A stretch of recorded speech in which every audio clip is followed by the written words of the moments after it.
Buenas noches. El día de hoy les voy a hablar de fístula anal, cómo obtener menos recurrencia.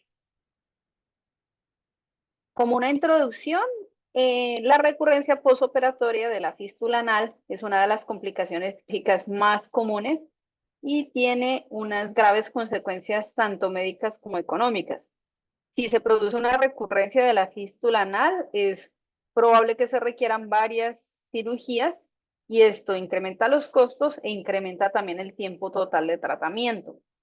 En general, la recurrencia puede también comprometer la función del esfínter anal, por tanto, también la calidad de vida del paciente, y esto conlleva también a un impacto negativo en la relación médico-paciente. La tasa de la recurrencia de la fístula posoperatoria se ha calculado en los reportes de la literatura de hasta un 40% y ya hay relevancia. Pero entonces, para tener en cuenta qué puede conllevar a que el paciente tenga más o menos recurrencia después de realizarle un procedimiento para fístula anal, debemos conocer en primer lugar cuáles son los factores de riesgo que tenemos para que esto suceda, para que previo al tratamiento planteemos expectativas con el paciente que sean reales y que sean más acertadas para no generar falsas expectativas en el paciente. En primer lugar, en cuanto a estos factores de riesgo, tenemos los relacionados con el paciente, tienen su riesgo relativo que está medido, entre ellos está la proctitis, la enfermedad inflamatoria intestinal, uno de los más relevantes, también el uso de inmunosupresores, la diabetes, que también tiene un RR medido de 4.7, y la historia de absceso anorrectal. Por otro lado, tenemos factores relacionados con la fístula. Entonces, según la clasificación de Parks, las fístulas que más probabilidad tienen de recurrencia son las tipo 3 o 4, o sea, las supraesfinterianas y extraesfinterianas, que aunque son menos comunes, tienen mayor riesgo de complicaciones y, como les digo, de recurrencia. También las fístulas complejas tienen un RR de 4.7 y las fístulas en herradura, en general se calcula que las fístulas en herradura, más o menos el 81% de los pacientes requirieron múltiples procedimientos y la tasa de recurrencia, según la técnica quirúrgica que variaba, pero en general llegó aproximadamente a ser del 35 al 40% en esos casos. Y otro de los factores de riesgo relacionados con la fístula, que también tiene un RR muy elevado, es que el orificio primario sea alto. Tenemos también factores preoperatorios del paciente. Uno de los factores más relevantes es no identificar preoperatoriamente el orificio primario. Cuando tenemos un paciente con una fístula anal, justifica obviamente hacerle un examen proctológico detallado, idealmente por lo menos con una proctoscopia. También en ese momento debemos evaluar el tono de los esfínteres anales y tratar de identificar en lo posible precisamente el orificio interno. También una proctoscopia, una sigmoidoscopia nos podría ayudar a excluir una proctitis asociada como factor de riesgo de recurrencia en caso de que se vaya a llevar al paciente a cirugía. Por eso la identificación preoperatoria, intraoperatoria, también como lo vamos a ver más adelante del orificio interno, es crucial para para un tratamiento exitoso y evitar la recurrencia. Por otro lado, también el no identificar otros trayectos previo a la cirugía podría conllevar a incrementar la recurrencia y para esto entonces tenemos algunas ayudas diagnósticas de las cuales cuando sospechamos que se trata de una fístula compleja, podemos tener estas herramientas como la endoscopia, la ecografía endoscópica rectal y la resonancia magnética. Estas tienen una sensibilidad y especificidad, la ultrasonografía entre el 86 y el 95% y la resonancia entre el 90 y 96% para identificar trayectos fistulosos en las fístulas complejas. Además, hay otras herramientas asociadas a estas mismas, como el uso de inyección de peróxido de hidrógeno o la resonancia o endosonografía tridimensional, que nos incrementan esta sensibilidad y nos permiten plantear un mejor procedimiento para el paciente. Tenemos también factores intraoperatorios, como les mencioné previamente, está el mismo factor que es no identificar durante la cirugía el orificio primario. Muchas veces por la inflamación crónica las criptas anales podrían estar bloqueadas y esto causaría que no se logre intraoperatoriamente identificar el orificio primario. Hay algunas herramientas como el uso de peróxido de hidrógeno o algunos tintes que podrían ayudar a buscar esa abertura, pero en ocasiones incluso eso no tiene éxito. Y además, un intento de ubicar o de pasar una sonda por el orificio fistuloso podría ser útil para identificar este orificio interno, pero también podría conducir a formar falsos trayectos y por lo tanto convertirse en una nueva fístula por sí sola, una fístula iatrogénica, y esto también tiene un riesgo elevado para la recurrencia. También omitir trayectos fistulosos y no tratarlos es otro de los factores importantes, entonces de esto también depende la planeación prequirúrgica que hayamos tenido.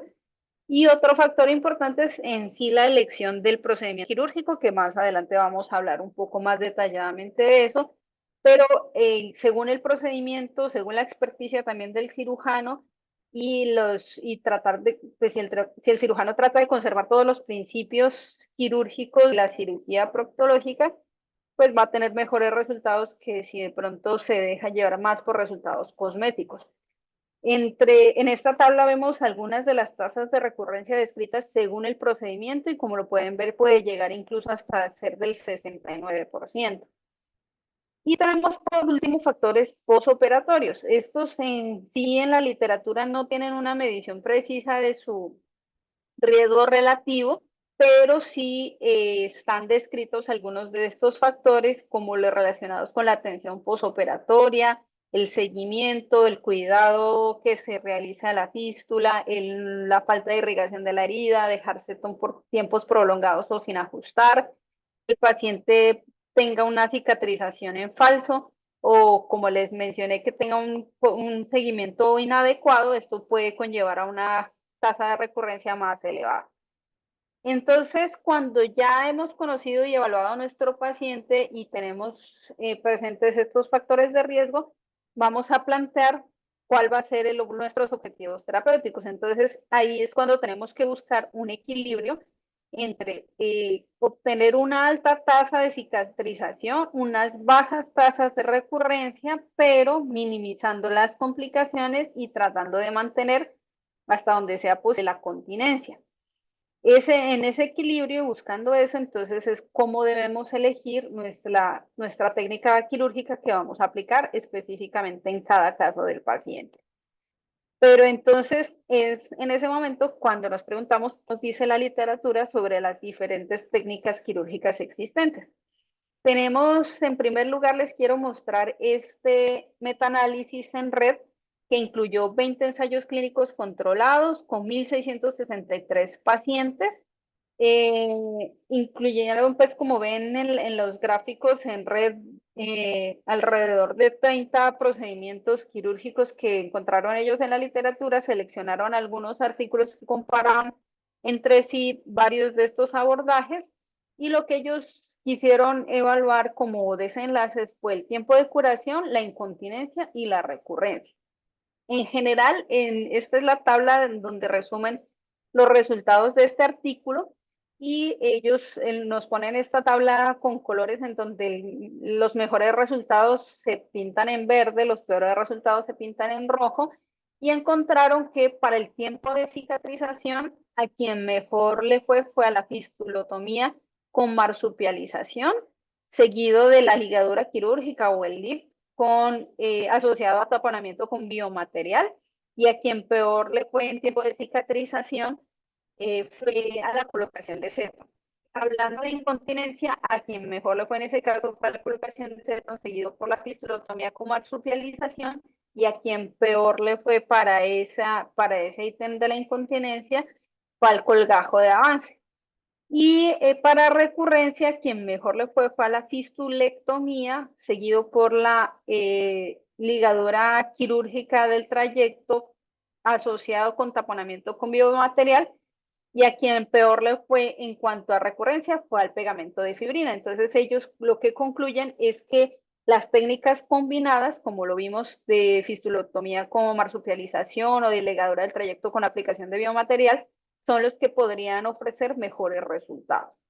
Está publicado el pasado este metaanálisis en red que incluyó 52 ensayos clínicos controlados con 4.069 pacientes que compararon al menos 2 tratamientos quirúrgicos. Y ellos en la literatura encontraron descritos 33 tratamientos diferentes para fístulas. Clasificaron las fístulas como simples si eran interesfinterianas y transesfinterianas bajas o que tuvieran compromiso de menos del 30% del esfínter y como complejas si eran transesfinterianas altas o que tuvieran compromiso de más del 30% del esfínter, que fueran supraesfinterianas y extraesfinterianas en herradura y fístulas anteriores en mujeres. Ellos evaluaron algunos desenlaces como el éxito a corto plazo, el éxito a menos de 6 meses.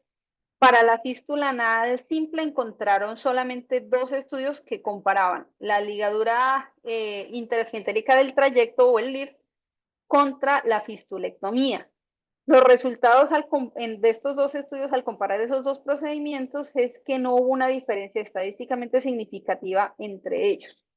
En cuanto al éxito a corto plazo para las fístulas anales complejas, ya había descritos en la literatura algunos otros procedimientos adicionales, 2 artículos que comparaban LIF con colgajo de avance, 2 que compararon colgajo de avance con tapón de colágeno, otros 2 artículos que comparaban la aplicación de células madre derivadas de tejido adiposo con el tapón de fibrina, y algunos otros artículos que también comparaban entre ellos las técnicas, y lo que encontraron es que tampoco hubo diferencias estadísticamente significativas entre los tratamientos para fístula anal compleja en cuanto al éxito a corto plazo. En cuanto al éxito a largo plazo, o sea, el éxito mayor de 6 meses, ellos no encontraron ningún artículo que reporte los resultados para fístula anal simple. Solamente encontraron estos 4 artículos que reportaban los resultados para el éxito a largo plazo para fístula anal compleja, 2 que comparaban LIF con colgajo de avance y 2 que comparaban tapón de colágeno con colgajo de avance. Y ellos tampoco encontraron diferencias estadísticamente significativas entre los tratamientos para este desenlace. Pero para el desenlace de incontinencia, en la fístula anal simple, ellos sí encontraron que el LIF tenía mejor puntaje para minimizar las tasas de incontinencia intestinal, con un 99.1%, y a quien peor le fue a la fistulectomía, que tenía un 6.8% de puntaje para mantener la continencia intestinal. En cuanto a la fístula anal compleja, resultados algo parecidos. El LIF también fue quien obtuvo mejor puntaje para minimizar las tasas de incontinencia, que no tan elevado como en la fístula simple. Y quien tuvo aquí el peor puntaje para la incontinencia fue el colgajo de avance. También está publicada este metaanálisis, un metaanálisis en red también. En este incluyeron 19 estudios con 15 intervenciones, en donde incluyeron 1.844 pacientes con 104 posibles comparaciones entre los diferentes procedimientos reportados en la literatura, que son pues los que vemos en el gráfico en red que ellos colocaron. Pero las conclusiones y lo que ellos encontraron después de analizar todos estos artículos es que las tasas de fracaso más bajas se las obtuvieron con LIF, con colocación de tapón, con LIF con aplicación de plasma rico en plaquetas y con fistulectomía y reparación simultánea del esfínter. Las tasas de fracaso más altas las obtuvieron con pegamento de fibrina, con colocación o con aplicación de células madre derivadas de tejido adiposo, las células madres derivadas de tejido adiposo solas y la aplicación de plasma rico en plaquetas solo. Y la tasa más baja de incontinencia se obtuvo con LIF, con las diferentes combinaciones que ya describí, y la tasa más alta de incontinencia se obtuvo con el uso de pegamento de fibrina, con aplicación de células madre derivadas de tejido adiposo y con la aplicación de plasma rico en plaquetas. También debemos plantear si existen, aparte de las que hemos revisado en la literatura, algunas opciones nuevas. Hay algunos procedimientos que, aunque se han desarrollado recientemente, no tienen como una evidencia todavía de peso en la literatura. Todas planteado con el objetivo común de minimizar las lesiones de los esfínteres anales y optimizar el resultado funcional. Pero como les digo, pues todavía no hay como datos en la literatura que sustenten su uso como de primera línea. Entre ellos tenemos el cierre con láser de la fístula. También se han creado muchas marcas comerciales de tapones de fístula. Y está también el tratamiento de la fístula anal videoasistido, que pues son de todas formas herramientas que debemos tener en cuenta. También otro punto que debemos tener en cuenta es lo que nos dicen las guías. Las guías más recientemente publicadas están la guía de 2018 de la Asociación de Coloproctología de Gran Bretaña e Irlanda. Tenemos también la guía de la Asociación Americana de Colon y Recto publicada en el año 2022 y la guía de la Sociedad Europea de Coloproctología publicada este año. En general, las conclusiones que sacan las tres guías son muy similares y las recomendaciones que nos dan son las que les voy a mostrar. El examen bajo anestesia no lo recomienda como una herramienta diagnóstica en fístulas complejas. Para ellas nos debemos ayudar de otras herramientas como la resonancia o la ultrasonografía, que son superiores en esos casos. La fistulotomía recomiendan utilizarla en fístula anal interesfinteriana o transesfinteriana baja y que el paciente tenga una continencia preoperatoria normal. La fistulotomía o la fistulectomía con reconstrucción inmediata del esfínter es una alternativa que se podría usar en una fístula transesfinteriana alta.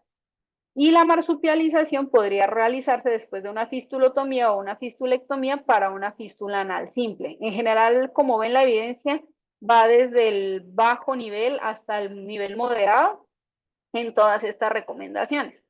Tenemos también que el cetón de corte no debería utilizarse en fístula anal simple ni tampoco en fístulas anales altas. El cetón de drenaje se podría considerar como una solución a largo plazo para fístulas complejas y recurrentes, que si nosotros planteamos realizar un tratamiento invasivo adicional al paciente, el riesgo de empeorar la recurrencia sea muy alto o el paciente que definitivamente ya no desee más cirugías, es una opción terapéutica. En la fístula anal alta recomiendan utilizar el colgajo de avance, aunque esto igual tiene nivel bajo de evidencia.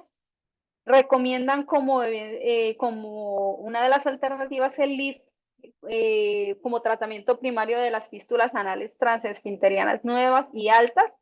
Y lo que les mencioné en las anteriores diapositivas es que el tratamiento videoasistido de las fístulas, la ablación con láser, el tapón de la fístula, se puede considerar en el tratamiento de la fístula perianal compleja, pero pues todavía tiene un nivel de evidencia muy bajo. Y definitivamente no utilizar pegamento de fibrina en el tratamiento de la fístula anal. Como conclusiones de esta charla, entonces, recordar que la recurrencia en la cirugía de fístula anal tiene una alta frecuencia y tiene unas implicaciones graves para el paciente. Es importante conocer los factores de riesgo del paciente para con esto poder ofrecer expectativas realistas frente a su tratamiento. También con esto el poder elegir la mejor técnica quirúrgica que ofrezca la mejor tasa de curación y con el menor riesgo de comprometer la continencia. La evidencia, como lo vimos, basada en ensayos clínicos, todavía no es suficiente para recomendar una sola técnica. Se debe individualizar muy bien el caso, también tener en cuenta la experticia que tenga el cirujano en cada uno de los procedimientos. La fistulotomía se recomienda en las guías y en la evidencia como manejo para las fístulas simples bajas. El LIF parece estar asociado con menor deterioro de la continencia, tanto en fístulas simples como complejas, y sobre todo el LIF asociado a otras técnicas, de las técnicas combinadas son las que parecen ofrecer mayor tasa de curación con una menor tasa de incontinencia. Y existen también, como lo vimos, algunas técnicas nuevas en desarrollo que aún no tienen evidencia, pero que podrían tener resultados prometedores. Esto era la conclusión que les traía. Muchas gracias.